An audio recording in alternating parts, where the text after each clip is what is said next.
मैं आग्रह करूंगा कि इस कार्यक्रम में जो बूथ अध्यक्ष है वो एक बार अपने स्थान पे खड़े हो जाएं। जो बूथ अध्यक्ष आज के इस कार्यक्रम में आए हैं वो अपने स्थान पे खड़े हो जाएं और सबसे आग्रह करूंगा जोरदार तालियों के साथ में इसका स्वागत करें, अभिनंदन करें। ये कार्यकर्ता ये भारतीय जनता पार्टी के रीढ़ की हड्डी है जो बूथ को मजबूत करके पार्टी को मजबूत कर रही है।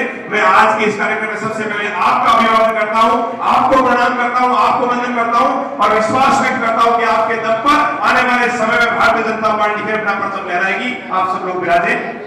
आज के इस कार्यक्रम में हमारे बीच में उपस्थित भारतीय जनता पार्टी के कैप्टन श्री महेश बी चौहान जी, भारतीय जनता पार्टी के जिस मंडल में कार्यक्रम हो रहा है उस मंडल के एक ऊर्जावान हमारे मंडल अध्यक्ष जी के लिए मैं चाहूंगा एक बार जोरदार तालियों से स्वागत अभिनंदन करें।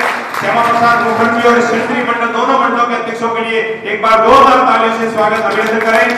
मंच पर उपस्थित श्रीमान हमीर सिंह जी भाई साहब, श्रीमान कान सिंह जी गौरी साहब, श्रीमान पृथ्वी सिंह जी रामदेरिया जी, मंच पर उपस्थित हमारे ओबीसी मोर्चे के जिला अध्यक्ष श्रीमान इंदाराम जी, हमारे किसान मोर्चे के जयराम जी, मंच पर उपस्थित हमारे युवा मोर्चे के भाई महिपाल जी और अभी हम चर्चा कर रहे थे, सोम सिंह जी ने कहा विद्यार्थी परिषद से लंबे टाइम से आप काम कर रहे हैं पार्टी के लिए।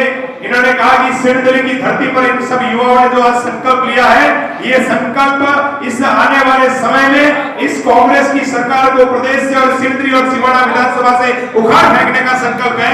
तो इस संकल्प के साथ में इस कार्यक्रम में उपस्थित सभी कार्यकर्ता बंधुओं का अभिनंदन करता हूँ, सभी के चरणों में प्रणाम करता हूँ। मैं केवल 2-3 छोटी-छोटी बातें आप सबके बीच में रखूंगा। इस कार्यक्रम में हमारी बहनें भी उपस्थित है। ये पहला कार्यक्रम मैं देख रहा हूं जिसमें इन बहनों ने भारतीय जनता पार्टी ग्रहण की है। मैं चाहता हूं इनके लिए भी एक बार जोरदार तालियों से स्वागत करें। जबर सिंह जी ने बहुत अच्छी बात कही कि कार्यकर्ता के बिना पार्टी संभव नहीं है। कार्यकर्ता की रीढ़ की हड्डी मजबूत है इसलिए पार्टी मजबूत है। लेकिन जो लोग भारतीय जनता पार्टी जिन्होंने आज ग्रहण की है, जो लोग भारतीय जनता पार्टी में आए हैं, उनको भारतीय जनता पार्टी का इतिहास और इस पार्टी की जानकारी भी होनी चाहिए। आखिर कौन सी परिस्थितियां थी जब देश के अंदर जनसंघ की स्थापना हुई, कौन सी परिस्थितियां थी जब देश के अंदर भारतीय जनता पार्टी की स्थापना हुई, ऐसी कौन सी परिस्थिति थी जब हमारे वाजपेयी जी की सरकार 13 दिन चली, 13 महीने चली और उसके बाद में 5 साल चली और वो भी एक दिन थे जब 2 सांसद हमारे संसद में बैठा करते थे। मैं आप सब लोगों के सामने बताना चाहता हूं, देश जब 1947 में आजाद हुआ और इस देश में नेहरू जब प्रधानमंत्री बने तो इस देश की कैबिनेट में पहले कैबिनेट मंत्री बनाए गए थे श्यामा प्रसाद मुखर्जी को। और वो श्यामा प्रसाद मुखर्जी जब देश में कैबिनेट मंत्री बने तो उन्होंने नेहरू जी से कहा कि हम भारत में रहते हैं तो फिर जम्मू कश्मीर का संविधान अलग कैसे और भारत का संविधान अलग कैसे? हम भारत में रहते हैं तो जम्मू कश्मीर में दूसरा झंडा और भारत में दूसरा झंडा क्यों? उन्होंने कहा कि एक देश में 2 विधान नहीं हो सकते। नेहरू जी आप इस पर कोई कार्रवाई करिए। नेहरू जी ने कोई जवाब नहीं दिया तो हार मान करके उन्होंने कहा कि मैं ऐसी एक दुनिया के अंदर आज अगर हम भारतीय जनता पार्टी के कार्यकर्ता इस संकल्प को सुने, अगर कोई पार्षद की टिकट नहीं मिलती तो पार्टी को लात मार देते हैं, अगर कोई पंचायत समिति की टिकट नहीं मिलती तो पार्टी छोड़ देते हैं। मैं उस समय की बात कर रहा हूं जब श्यामा प्रसाद मुखर्जी ने देश में 2 विधान नहीं होने चाहिए, देश में 2 संविधान नहीं होने चाहिए, देश में 2 तिरंगे नहीं होने चाहिए, ये बात मनवाने के लिए पहली भारत की कैबिनेट मंत्रालय से कैबिनेट मंत्री के पद को लात मार दी थी। ऐसे श्यामा प्रसाद मुखर्जी थे और उन्होंने कहा कि मुझे सरकार में नहीं रहना और सरकार छोड़ करके कैबिनेट मंत्री का पद छोड़ करके राष्ट्रीय स्वयंसेवक संघ के उस समय के गुरुजी के पास में गए कि गुरुजी देश की परिस्थिति ऐसी है, हम चाहते हैं कि कोई देश में बड़े मजबूत नेतृत्व खड़ा हो। गुरुजी ने कहा कि हमारा काम देश में मजबूत नेतृत्व खड़ा करना नहीं है, हमारा काम राष्ट्र का निर्माण करना है, व्यक्तित्व का निर्माण करना है, इसलिए राजनीतिक क्षेत्र में हम काम नहीं करेंगे। लेकिन मैं आपको कुछ लोग दे सकता हूं जिसके आधार पर आप देश में एक नई क्रांति खड़ी कर सकते हैं। 1951 में उसी विचारों को लेकर के जनसंघ की स्थापना हुई। जनसंघ की स्थापना के श्यामा प्रसाद मुखर्जी अध्यक्ष बनाए गए। आगे बढ़े तो पंडित दीनदयाल उपाध्याय जी इस यात्रा में जुड़े, राष्ट्रीय महामंत्री बनाए गए और धीरे धीरे जब ये यात्रा आगे चली तो 1975 के अंदर इस देश में आपातकाल लगा। इंदिरा गांधी ने देश के जितने नेता थे उन सबको जेल में डाल दिया। एक बहुत बड़ी क्रांति 1975 में सरकार के खिलाफ खड़ी हुई और 1977 के अंदर जब चुनाव हुए तो मोरारजी देसाई इस देश के प्रधानमंत्री बने और जनसंघ उसमें सहभागी बना। लेकिन 2 साल बाद वो सरकार गिर गई क्योंकि सरकार के साथ तालमेल नहीं बैठा, क्योंकि भारतीय जनता पार्टी के जिन लोगों ने जनसंघ की स्थापना की थी उन्होंने एक बात उस समय भी कही थी, आज भी कहते हैं कि भारतीय जनता पार्टी के लिए व्यक्ति नहीं राष्ट्र सर्वोपरि है, समाज नहीं देश सर्वोपरि है और भारत का संविधान सर्वोपरि है, भारत का लोकतंत्र सर्वोपरि है। इसलिए उनके तालमेल नहीं बैठा और 6 अप्रैल 1980 को इस देश में उनसे अलग होकर के भारतीय जनता पार्टी की स्थापना हुई। अटल बिहारी वाजपेयी पहले उस पार्टी के राष्ट्रीय अध्यक्ष बने।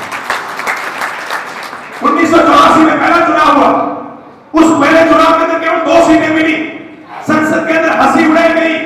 आप कल्पना करिए देश में परिस्थिति कैसे बदलती है।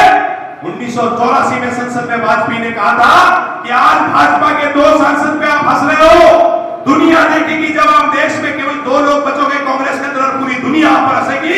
मैं दावे के साथ में कहता हूं, आप कार्यकर्ताओं की मेहनत से आज पूरे भारत में केवल 2 राज्य में बची है, बाइक पर बैठने लायक भी नहीं बचे कांग्रेसी। ये सब वाजपेयी जी के उस समय की बात है।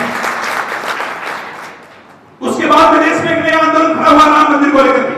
91-92 में हमने ज्यादा सीटें प्राप्त नहीं की, लेकिन 1996 के अंदर हमारी सरकार बनने की कोशिश की गई, वाजपेयी जी को प्रधानमंत्री बनाया गया, 13 दिन में हमारी सरकार गिर गई।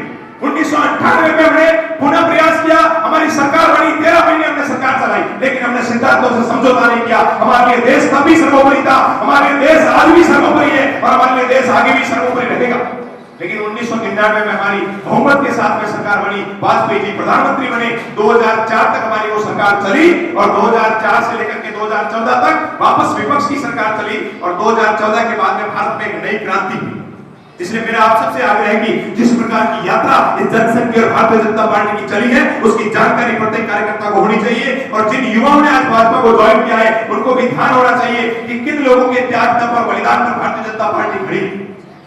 जब मोदी जी इस देश के प्रधानमंत्री बने उससे पहले देश के युवाओं में बड़ी निराशा थी। हमारा प्रधानमंत्री विदेश में जाता तो कोई टाइम नहीं देता था, एयरपोर्ट पर उसको 2 घंटे खड़ा रखा जाता था, उसकी तौहीन की जाती थी, भारत का कोई सम्मान नहीं था।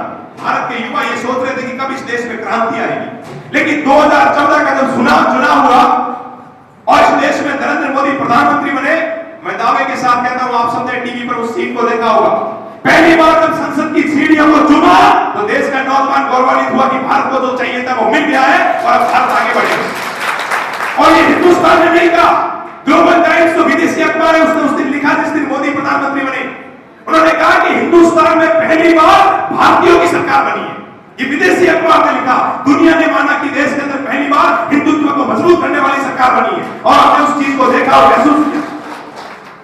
लोग कल्पना करते थे कि राम मंदिर कैसे बनाएंगे, विवाद चल रहे, केस चल रहे, सुप्रीम कोर्ट क्या कहेगा, हाई कोर्ट क्या कहेगा, वो क्या कहेगा, लेकिन सबका तोड़ निकाल करके मजबूत दावे पेश करके साबित कर दिया कि जब सरकार चाहती है तो देश में राम मंदिर का भव्य निर्माण हो सकता है। देश और दुनिया के वकील कहते थे धारा 370 कैसे हटेगी, लेकिन इसी मोदी जी ने अपने नेतृत्व के दम पर एक ऐसी योजना बनाई, झक मार करके सारे लोग, जो लोग ये कहते थे कि जम्मू कश्मीर में कोई तिरंगा उठाने वाला नहीं मिलेगा, उन लोगों को सबको एहसास हो गया कि अब देश बदल रहा है, भारत में राष्ट्रवादी ताकतें हावी हो रही है। जो लोग हमारे गांव में घुस करके हमको मारते थे, आतंकी जब चाहे देश में कहीं पर भी बम विस्फोट कर देते थे, लेकिन जब पहली बार हमारे मोदी जी की सरकार के बाद भारत पर हमला हुआ तो मोदी जी ने कहा कि इनका मुंह तोड़ जवाब देना चाहिए। अमेरिका और इजराइल के बाद भारत तीसरा देश बना जिन्होंने घर में घुस करके दुश्मन का सफाया किया और देश पूरी दुनिया को बताया कि भारत अब किसी भी समझौते के लिए तैयार नहीं है, भारत किससे डरने और घबराने वाला नहीं है। लेकिन मित्रों, इन सब के बीच में देश में कुछ क्रांतिकारी लोगों के साथ साथ देश को पतन की तरफ ले जाने वाले लोग भी खड़े हुए। जिन कांग्रेस को हम समझते थे कि ये देश को चला रहे 70 सालों से, उन कांग्रेसियों ने साजिश की किसी प्रकार से मोदी को गिराया जाए, भारतीय जनता पार्टी की सरकार को गिराया जाए, विदेशी रणनीति बनाएंगे। मुझे बड़ा दुख होता है कि एक बार मैं अपने कार्यकर्ताओं से कहता हूं कि अगर कांग्रेस की सरकार कहीं पर बनती है उसमें सहभागी हम लोग हैं, हम लोग वोट देकर के उनको सरकार को बनाते हैं। मैं आज इस मंच से आपसे हाथ जोड़कर निवेदन करता हूं, 2 रुपए किलो गेहूं मिले या नहीं मिले, फ्री में सिलेंडर मिले या नहीं मिले, लेकिन देश के स्वाभिमान के साथ समझौता मत करना। किसी ऐसे व्यक्ति को वोट मत देना जो जीत करके भारत के स्वाभिमान के खिलाफ खड़ा होता है या भारत माता की जय जयकार करने में जिसको शर्म आती है। हमने अप्रैल 2016 का वो दिन भी देखा जब हमारे 10 सैनिक बर्फ में दब करके शहीद हो गए थे। हनुमंत थप्पा दिल्ली में आखिरी सांसें गिन रहा था। मुझे उस दिन नफरत हो गई भारत के उस राजनेता से। वो हनुमंत थप्पा से मिलने हॉस्पिटल में नहीं गया, बल्कि जेएनयू विश्वविद्यालय के अंदर भारत तेरे टुकड़े होंगे इंशाल्लाह इंशाल्लाह करने वालों के समर्थन में खड़ा हुआ। मुझे लगा कि उससे बड़ा शर्मनाक पल कांग्रेस और इस देश के लिए हो नहीं सकता। हम किस कांग्रेस की बात करते हैं? कौन लोग थे वो आतंकवादी जिनको फांसी दी गई और आपके लोगों ने रात को 2:30 बजे कोर्ट खुलवाया? क्यों? हमने तुम्हारा बाप मारा था तो रात को जाकर के कोर्ट खुलवाया 2:30 बजे, हमने आतंकवादी को सजा दी, उसके लिए भी तुम समर्थन में खड़े हो गए। राजस्थान की जो परिस्थिति वर्तमान समय में कांग्रेस सरकार में है, जब से कांग्रेस की सरकार राजस्थान में बनी है तब से जिन चीजों को हमने महसूस किया है उन चीजों को दिल में आग की तरह रखिए। मत सोचिए कि इस देश में और प्रदेश में कोई ऐसी कन्हैयालाल का सर कलम किया जाए। मत सोचना इस प्रदेश में कोई ऐसी सरकार बने जो हमारी राम मंदिर की यात्रा पर या राम रैली पर रोक लगा दे, हमारे हनुमान चालीसा पर रोक लगा दे। कभी टॉप में भारत तेरे टुकड़े होने के नारे लगते हैं, कभी जोधपुर में शहीदों का अपमान कर दिया जाता है। ये खड़े होने का समय है, सामर्थ्य के साथ में, देश के साथ में आगे बढ़ने का समय है। 70 साल बाद इस देश में ऐसी सरकार आई है, मैं आप सबसे आग्रह करता हूं, नरेंद्र मोदी के नेतृत्व में जो भारत की सरकार बनी है, ये नरेंद्र मोदी के नेतृत्व में बनने वाली सरकार, मैं दावे के साथ में कहता हूं और मैं हर मंच पे कहता हूं, जब मैं कान सिंह जी गोरडी साहब जैसे लोगों के पास बैठता हूं तो ये गर्व के साथ में कहते हैं कि हमने जनसंघ में काम किया है, हमने 1975 में आपातकाल में काम किया है। मैं आज आप सब कार्यकर्ताओं से कहता हूं, जीवन के अंतिम मोड़ पर जब आप 80 और 90 साल के होंगे तो निश्चित तौर पर आप भी गर्व के साथ में अपने आने वाली पीढ़ी को बताएंगे कि मैंने भारतीय जनता पार्टी में उस समय काम किया जब देश में नरेंद्र मोदी जैसे प्रधानमंत्री हुआ करते थे। मैंने भारतीय जनता पार्टी में उस समय काम किया तो देश में राम मंदिर का निर्माण शुरू हुआ। मैंने भारतीय जनता पार्टी में उस समय काम किया तो देश से धारा 370 जम्मू कश्मीर से हटाई गई। मैंने भारतीय जनता पार्टी में उस समय काम किया जब देश का प्रधानमंत्री कभी गंगा की आरती कर रहा था, कभी बद्री और केदार की यात्रा करते हुए आरती कर रहा था, कभी उज्जैन महाकाल की आरती कर रहा था। देश और दुनिया ने ऐसे प्रधानमंत्री को देखा है और केवल भारत नहीं, जिसके तप और त्याग और बलिदान के मार्फत विदेशों की धरती पर भी भारत माता की जय जयकार और वंदे मातरम के नारे लगे। इसलिए मैं सभी युवा साथियों से आह्वान करूंगा, हम सौभाग्यशाली है कि हमने इस कालखंड में जन्म लिया है। हमारा सौभाग्य है कि हमने उस कालखंड में जन्म लिया जिसमें भारतीय जनता पार्टी का नेतृत्व नरेंद्र मोदी जैसे व्यक्ति इस देश का नेतृत्व कर रहा है। तो मैं आप सबसे आग्रह करूंगा, पार्टी की मजबूती के लिए काम करें। मेरा अंतिम और तीसरा आग्रह आप सभी से, हम लोगों को कुछ चीजें समझनी पड़ेगी। राजनीति में सत्ता और संगठन दो अलग अलग चीज होते हैं और इन दोनों को शामिल करने से कहीं हम गफलत में रहते हैं। सत्ता का काम है सत्ता चलाना और संगठन का काम है संगठन चलाना। लेकिन भारतीय जनता पार्टी और सारी राजनीतिक दलों में इस सोच को डेवलप करने की जरूरत पड़ेगी कि सत्ता क्या है, संगठन क्या है। दूसरा, हमारे जो कार्यकर्ता काम करते हैं उस पर किसी व्यक्ति का ठप्पा नहीं लगना चाहिए। मैं आपसे आग्रह करता हूं, जब हम पार्टी का काम करते हैं और किसी कार्यकर्ता से मिलते हैं तो वही कहते हैं साहब फला तो जिला अध्यक्ष का आदमी है, फला विधायक जी का आदमी है, फला एमपी साहब का आदमी है, फला साहब का आदमी है। मैं आप सबसे करबद्ध निवेदन करता हूं, हमारा कार्यकर्ता केवल और केवल भारतीय जनता पार्टी का आदमी है, कमल के फूल का आदमी है, वो किसी का आदमी है। मैं सभी कार्यकर्ताओं से भी आग्रह करता हूं, अपने मन में कोई गैर भाव नहीं रखना चाहिए। हम जो पार्टी का काम करते हैं वो पार्टी का काम हमारे लिए सर्वोपरि है।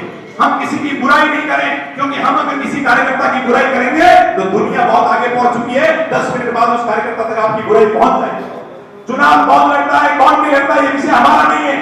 हमारा विषय, हमारा मूल मजबूत होना चाहिए, हमारा शक्ति केंद्र मजबूत होना चाहिए, हमारा मंडल मजबूत होना चाहिए, हमारा जिला मजबूत होना चाहिए। इसलिए आज के इस विशेष दिन पर मैं आप सभी से आह्वान करता हूं, आने वाले समय में हम और मजबूती के साथ में खड़े होकर के शिवाना की इस धरती से नया इतिहास रच सकेंगे। पिछली बार जिन वोटों से हमने विधायक जी को जिताया था उससे दोगुनी ताकत के साथ में आने वाले समय में भारतीय जनता पार्टी को विजयी बनाएं और हम सब लोग नया संकल्प लेकर के यहाँ से जाएं कि भारत की इस धरती पर हमारा जो जन्म लिया है उस जन्म को सार्थक करते हुए राष्ट्र प्रथम राष्ट्र सर्वोपरि की भावना के साथ में सारे कार्यकर्ताओं का सम्मान करते हुए, सारे कार्यकर्ताओं के साथ चलते हुए हम सब मिलकर के भाजपा को मजबूत करेंगे। इतना मैं आप सबको आह्वान करता हूं और सबसे आग्रह करता हूं, आने वाले समय में चुनाव का मोड़ आ रहा है। हम सब लोग अपने परिवार को कह दें कि आने वाले 4-6 महीने साल भर हम पार्टी को समय देने वाले हैं, इसलिए पूर्ण रूप से अपना समय देकर के पार्टी को मजबूत करें। आप सब लोगों ने बुलाया, मान सम्मान दिया, एक बार पुनः आप सभी को दिवाली की रामा सभा करता हूं। जय हिंद, जय भारत।